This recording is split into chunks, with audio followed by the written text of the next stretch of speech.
வணக்கம் ஃப்ரெண்ட்ஸ். நீங்கள் நம்ம பேசிக் எலக்ட்ரானிக்ஸில் ஃபஸ்ட்டு பார்க்க போகிறது வோல்டேஜ்னால் என்ன. வோல்டேஜ்னால் என்ன அப்படின்னு நம்ம தேடும்போது நமக்கு நார்மலாக கிடைக்கிறது எப்படின்னா நெட்டில் கிடைக்கிறது இதுதான் ப்ரெஷர், அதாவது பொட்டென்ஷியல் டிஃப்ரென்ஸ் அப்படின்னு சொல்லுவாங்க.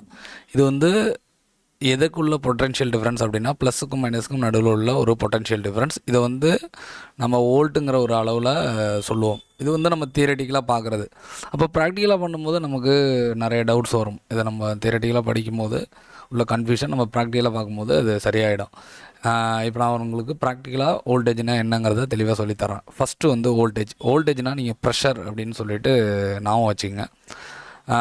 இது எதுக்கான ப்ரெஷர் அப்படின்னா, இப்போ வந்து ஒரு ஆள் இருக்காங்க, ஒரு ஆளையை வெளியே தள்ளணும் அப்படின்னா அதுக்கு ஒரு ப்ரெஷர் இருக்குது. ஒரு வண்டியை வந்து நீங்கள் முன்னோக்கி வந்து ஒரு சைக்கிள் மிதிக்கணும் அப்படின்னா அதுக்கு ஒரு ப்ரெஷர் இருக்குது. அதேமாரி இந்த வோல்டேஜில் இந்த ப்ரெஷர் அப்படிங்கிறது என்னென்னா எலக்ட்ரான்ஸ்க்கு எகென்ஸ்டான ப்ரெஷர். எலக்ட்ரானாக தள்ள போகிறது தான் வோல்டேஜ். ஓகேவா? இப்போ இதுக்கு வந்து நான் ஒரு எக்ஸாம்பிள் சொல்கிறேன். ஒரு வாட்டர் டேங்க், இதில் வந்து இந்த ரெட் கலர் டாட்ஸ் எல்லாம் இருக்கிறது வந்து நீங்கள் வாட்டர் அப்படிங்கன்னா அசீவ் பண்ணிங்க. இப்போ நம்ம இந்த வாட்டர் வந்து எப்படி யூஸ் பண்ணுவோம் அப்படின்னா, ஒரு பைப் மூலமாக ஒரு டேப்பில் போட்டு நம்ம டேப்பை வந்து ஓப்பன் பண்ணும்போது எலக்ட்ரான்ஸ் வந்து நமக்கு வெளியே வரும், அதாவது வாட்டர் வந்து வெளியே வரும். இதை நம்ம யூசேஜுக்கு வந்து நம்ம நார்மலாக யூஸ் பண்ணிக்குவோம். அப்போ டேப்பை வந்து நம்ம எப்பெல்லாம் திறக்கிறோமோ அப்போல்லாம் பார்த்தீங்க அப்படின்னா உள்ளே இருக்கிற எலக்ட்ரான்ஸ், அதாவது வாட்டர்ஸ் வெளியே வந்துக்கிட்டே இருக்கும். அப்போ நம்ம டேப்பை வந்து க்ளோஸ் பண்ணியிருக்கிறப்ப எந்த எலக்ட்ரான்ஸும் எந்த வாட்டரும் வெளியில் வரக்கூடாது. ஓகேவா? இப்போ இதுதான் பார்த்தீங்க அப்படின்னா ஒரு பேசிக் கான்செப்ட். இப்போ நம்ம வாட்டரோட ப்ரெஷரை வந்து இன்க்ரீஸ் பண்ணணும், அதாவது நம்ம வீட்டுக்கு வர்ற ப்ரெஷர் வந்து இன்க்ரீஸ் பண்ணணும் அப்படின்னா டேங்கோட ஹைட்டை வந்து நீங்கள் எப்போல்லாம் இன்க்ரீஸ் பண்ணுறீங்களோ அப்போல்லாம் பார்த்தீங்க அப்படின்னா ப்ரெஷர் வந்து ஆட்டோமேட்டிக்காக இன்க்ரீஸ் ஆகிடும். இது வந்து நார்மலாக வீடுகளில் பயன்படுத்தக்கூடிய டேங்கில் உள்ள ஒரு கான்செப்ட். இதே மாதிரி தான் பார்த்தீங்க அப்படின்னா நம்ம ஃபோன்ஸில் உள்ள பேட்டரிலையும் இதே மாதிரி உங்களுக்கு எலக்ட்ரான்ஸ் வந்து இருக்கும்.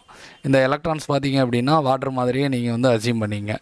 இப்போ இதை வந்து நீங்கள் ஒரு பல்போட கனெக்ட் பண்ணியிருக்கீங்க அப்படின்னா நீங்கள் எப்போல்லாம் ஆன் பண்ணுறீங்களோ அப்போ பார்த்தீங்க அப்படின்னா இந்த எலக்ட்ரான் போய் அந்த பல்பை வந்து எரிய வைக்கும்.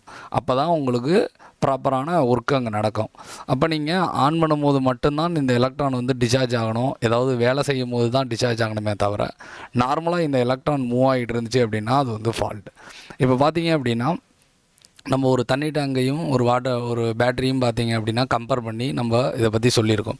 அப்போ ப்ராப்பரான வோல்டேஜ் அப்படின்னு நான் எதை சொல்கிறேன் அப்படின்னா, ப்ராப்பரான ஹைட் டேங்கில் இல்லைன்னா நமக்கு எப்படி ப்ரெஷர் கிடைக்காதோ அதேமாரி ப்ராப்பரான வோல்டேஜ் நம்ம ஃபோனில் இல்லை அப்படின்னா ஃபோன் வந்து உங்களுக்கு ப்ராப்பராக வந்து ஆன் ஆகாது.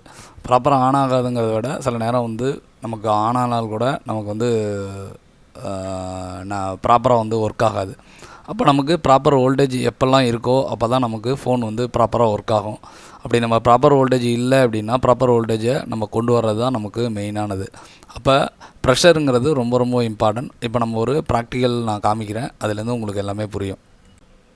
இப்போ பார்த்தீங்கன்னா நம்ம ஒரு டிசியில் வந்து வோல்டேஜ் வந்து 4.5 செட் பண்ணியிருக்கோம். ஆம்பியர் பார்த்திங்கன்னா நமக்கு 0 எடுக்குது. ஏன் 0 எடுக்குதுன்னா நம்ம இன்னும் எந்த வித லோடும், அதாவது எதையும் நம்ம கனெக்ட் பண்ணல. இப்போ நான் இதோட சார்ஜரை வந்து நான் இன்புட் பண்ணுறேன். இன்புட் பண்ண உடனே எனக்கு வந்து பார்த்திங்க அப்படின்னா ஒரு 102 103 அப்படின்னு ஆம்பியர் வந்து எடுக்க ஆரம்பிக்குது. இதுதான் நான் சொன்ன இந்த எலக்ட்ரான் மூவ் ஆகுறது. இப்போ இந்த எலக்ட்ரான் இந்த ஒயர் வழியாக மூவ் ஆகி இந்த ஃபோனில் உள்ள பேட்டரியை வந்து சார்ஜ் பண்ணுது. ஆனால் நமக்கு இதுக்கான ப்ரெஷர் வந்து ப்ராப்பராக இல்லை. அப்படிங்கும்போது நம்ம ப்ரெஷரை கொஞ்சமாக இன்க்ரீஸ் பண்ணுறோம். ப்ரெஷரை வந்து நம்ம இப்போ வந்து இன்க்ரீஸ் பண்ண பிறகு நமக்கு 100 150ன்னு வந்துக்கிட்டு இருந்தது, இப்போ 800 மில்லி ஆம்பியர்கிட்ட நமக்கு வந்து ட்ராவல் ஆகுது. அப்போ ஒரு ப்ரெஷர் அதிகப்படுத்தும் போது நமக்கு மூவ் ஆகிற எலக்ட்ரான்ஸும் பார்த்திங்க அப்படின்னா அதிகமாக தான் உங்களால் பார்க்க முடியும்.